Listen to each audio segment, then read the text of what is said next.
Cezayir'i hak uğruna yurt edinmek ahdimiz olsun. Bütün Akdeniz ve İspanya bilsin ki bundan sonra en büyük düşmanımız Kızıl Sakal'dır. Yani Barbarossa.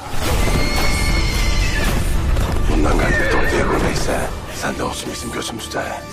Onlar bizim sonumuzu getirmeden ben onlara sonunu getireceğim.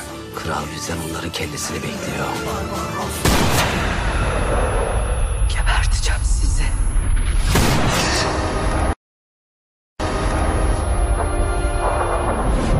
İzabel, İzabel aç gözlerini. Meryem!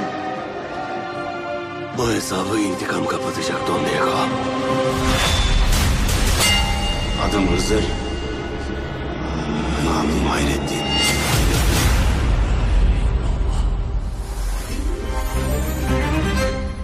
Barbaroslar Akdeniz'in Kılıcı, Perşembe günü TRT 1'de.